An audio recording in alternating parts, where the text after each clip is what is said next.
以后家里面的鸡蛋壳不要再扔掉了，简直太浪费了。把它放在锅里面炒一炒，没想到作用这么厉害。但是有很多的朋友并不知道这个方法，那么快跟着视频一起来看一看吧。大家好，这里是鹏鹏美食房。鸡蛋我们很多朋友都喜欢吃，无论是煮着吃、炒着吃或者蒸鸡蛋羹，但是都需要将鸡蛋壳给去掉。而很多的朋友每次吃完鸡蛋过后，鸡蛋壳就直接扔掉了。其实这样是一种大大的浪费。然而我包下来的鸡蛋壳存了好多天，有这么一大盘。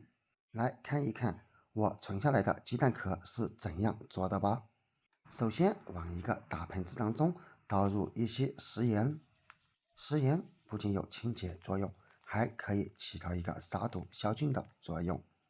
然后再倒入食用小苏打，因为食用小苏打也是一种清洁剂，对清洗污垢和杀死细菌都有一定的效果。最后加入一大勺水，水慢慢的倒，一边倒水，咱们用另一只手来搅拌，把食盐和食用小苏打彻底的搅拌至融化水中，水尽量多一些，足以将所有的鸡蛋壳给淹没。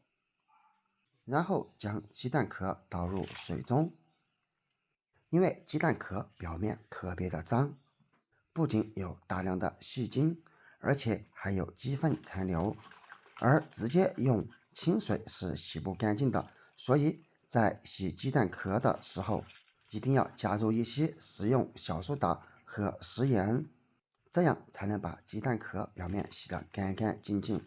所以以后大家吃鸡蛋的时候，也一定要用这个方法来洗哦，这样洗过的鸡蛋吃起来才会更加的健康，也更加的卫生和放心。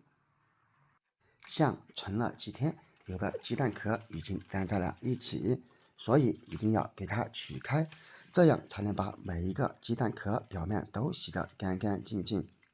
洗好了之后，建议把鸡蛋壳在水中泡上几分钟，浸泡时间到了之后，再把每一个鸡蛋壳再洗一洗。可以看见洗过的水中也已经特别的脏了。洗好之后，把鸡蛋壳捞出，再放入另一盆清水当中，把所有的鸡蛋壳再给它清洗2到3遍，直到里面的水变得清澈为止。洗好之后，把所有的鸡蛋壳捞出备用。现在准备一口锅，打开火，先将锅里面多余的水分给它烧掉一些。这里可以把火先开到最大，当然直接加入鸡蛋壳也是可以的，因为鸡蛋壳在清洗过程当中也难免有许多的水分。放入锅中之后，将火先关成中小火，以免把鸡蛋壳炒糊。最后用锅铲把每一个鸡蛋壳给它弄扁，这样有利于更快捷的把鸡蛋壳上面的水分给它炒干。亲爱的朋友们，视频都已经看到这里了，制作视频不易，请用你发财的手给我点一个赞吧，你的每一个点赞都是我前进的最大动力。直到将每一个鸡蛋壳都这样给它按压碎，再开始慢慢翻炒。朋友们一定要记住，这里我们一定要有耐心的慢慢炒，用小火。如果火候太大，鸡蛋壳会非常容易被炒糊，那样就会大大的影响口感。而有的朋友就会问了，那么鸡蛋壳到底要炒制成什么样子呢？其实也非常的简单，只需要2步。第一步，先把鸡蛋壳上面的水分炒干。第二步，当你闻到鸡蛋散发出浓浓的炒香味的时候就可以了。说起来时间比较长，其实也只需要炒制3到5分钟左右就行。可以看见锅底的那些特别细小的鸡蛋壳也已经被炒得变色了。这时候我们就会闻到特别浓郁的鸡蛋壳香味。然而有的鸡蛋壳像这种，它是好几层叠在一起的，因此咱们也一定要给它稍微再炒一炒，因为当中可能含有没有炒干掉的水分。直到你闻到鸡蛋壳散发出炒香味就行了。然后一定要立马关火，再用锅的余温给它翻炒翻炒。翻炒好以后，先把炒好的鸡蛋壳放在一旁冷却一下。利用这个时间准备一个罐子，罐子使用之前要给它清洗干净，而洗过之后里面会有大量的水分残留。先把多余的水倒掉，然后用纸巾把里里外外的水分都给它擦拭一遍，这样可以防止被炒干的东西在里面放一段时间就会肥潮。当然，罐子无论是玻璃罐或者是塑料罐都是可以的。当然，前提是这个罐子一定要是密封起来的。所有的水分擦拭干净之后，先放在一旁备用。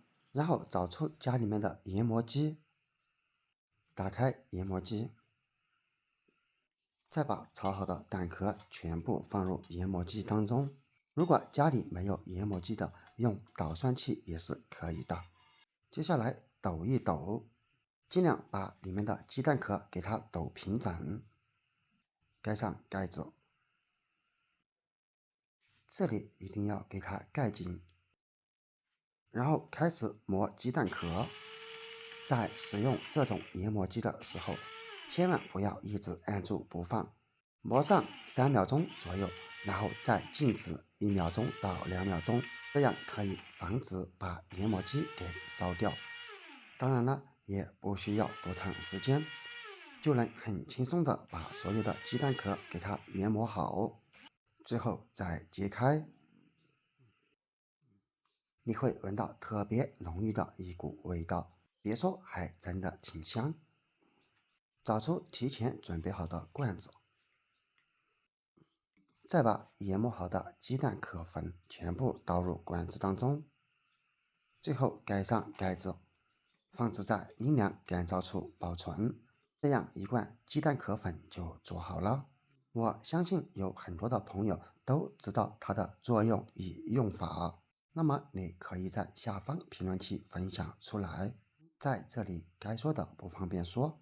而如果你确实还不知道，也可以在网上搜一搜。好了，朋友们，看过之后千万不要再把鸡蛋壳扔掉了，赶紧学起来吧。我们今天的视频就到这里了，下个视频见，拜拜。